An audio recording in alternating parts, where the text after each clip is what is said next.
హైదరాబాద్ గచ్చిబౌలిలో కాల్పుల కలకలం రేగింది. ప్రిజం పబ్లో మోస్ట్ వాంటెడ్ క్రిమినల్ కాల్పులకు తెగబడ్డాడు. కాల్పుల్లో కానిస్టేబుల్ సహా బౌన్సర్లకు గాయాలయ్యాయి. గత కొంతకాలంగా తప్పించుకుని తిరుగుతున్న మోస్ట్ వాంటెడ్ క్రిమినల్ ప్రభాకర్ను పట్టుకునేందుకు ప్రిజం పబ్ వద్ద పోలీసులు మాటు వేశారు. అతన్ని పట్టుకునేందుకు ప్రయత్నించగా తుపాకీతో పోలీసులపైకి 2 రౌండ్ల కాల్పులు జరిపాడు. కానిస్టేబుల్ వెంటరెడ్డి కాలు నుంచి బుల్లెట్ దూసుకెళ్లింది.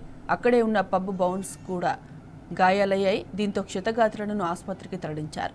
విషయం తెలుసుకున్న పోలీసు ఉన్నతాధికారులు కానిస్టేబుల్ వెంకట్రెడ్డి పరిస్థితిని అడిగి తెలుసుకున్నారు.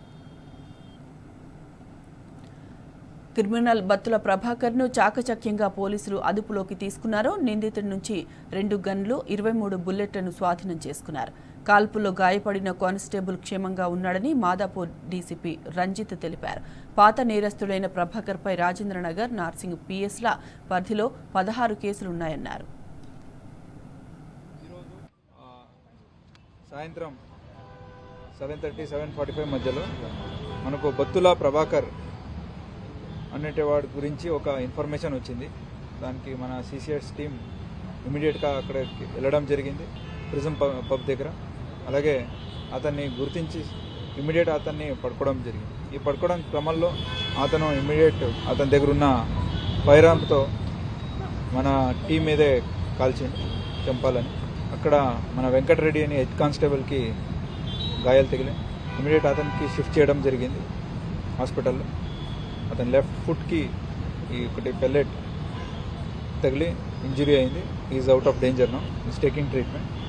అలాగే ఈ బత్తుల ప్రభాకర్ అని ఎవరున్నా అతన్ని అప్రహెండ్ చేయడం జరిగింది. అతని మీదే దాదాపు ఒక 80 నుంచి 70 వరకు కేసెస్లు ఉన్నాయి మన తెలంగాణ అండ్ ఆంధ్ర 2 రాష్ట్రంలో. ఇతను HB/night అలాగే ఈ రాబరీ కేసెస్లో ఇన్వాల్వ్ ఉన్నాడు. ఇతను చిత్తూరు జిల్లాకి చెందినవాడు.